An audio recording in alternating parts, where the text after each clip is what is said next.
महाराष्ट्राची सर्वाधिक मोठी व अधिक उत्पन्न देणारी अमरावती कृषी उत्पन्न बाजार समिती संचालक मंडळ लेखाधिकारी तत्कालीन सचिव कार्यरत सचिव यांनी अग्रिम रक्कम वाटप प्रकरणी गैरप्रकार केल्याचे दाखल केलेल्या तक्रारीवर अनेक महिन्यापासून कार्यवाही न केल्यामुळे 1 मार्च पासून जिल्हाधिकारी कार्यालय परिसरात श्री सोपान गुडदे यांच्यासह अनेक शेतकरी उपोषणास बसलेले आहेत। हंगामी रोजदारी कर्मचारी तसेच बाजार समितीचे कार्यरत कर्मचारी यांना वेळोवेळी नियमबाह्य अग्रिम वाटप केलेले असून त्यांच्या अग्रिम मागणी अर्ज नसणे, टिप्पणीवर सभापती सचिवांची मंजुरी न घेणे, सभेतील विषय सूचीवर विषय घेणे अशा अनेक नियमबाह्य बाबीतून अग्रिम उचल झालेली आहे। त्यामध्ये रोजदारी कर्मचारी संदीप दहीकर, अनिकेत जावरकर, अमोल हिवसे, अजय देशमुख यांना पगारपेट व वाहन दुरुस्तीकरिता वाहन दुरुस्तीबाबतच्या आवश्यक प्रक्रिया पूर्ण न करता अग्रिम दिला। या प्रकरणाबाबत श्री सोपान गुडदे यांनी कृषी उत्पन्न बाजार समितीच्या गैरप्रकाराबाबत प्रशासनास वेळोवेळी अवगत करून दिले असतानाही संबंधित संचालक मंडळ श्री सोपान गुडदे यांनी कृषी उत्पन्न बाजार समितीच्या गैरप्रकाराबाबत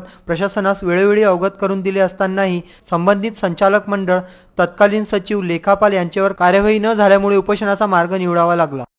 बाजार समिती अमरावतीमध्ये गेल्या कित्येक वर्षापासून शेतकऱ्यांच्या हक्काच्या पैशांवर लूट होत आहे। यामध्ये कृषी उत्पन्न बाजार समितीमध्ये एक मी भ्रष्टाचार उघडकीस आणला।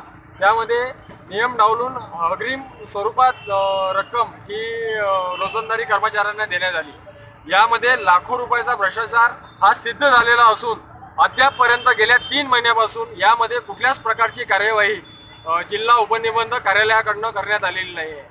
त्याच विरोधात मी आज जिल्हा अधिकारी कार्यालयासमोर आमरण उपोषणाला बसलो आहे। या प्रकरणामध्ये जर यांच्यावर फौजदारी व नियमानुसार कारवाई झाली नाही तोपर्यंत मी आमरण उपोषण करणार आहे। Bureau report VCN news.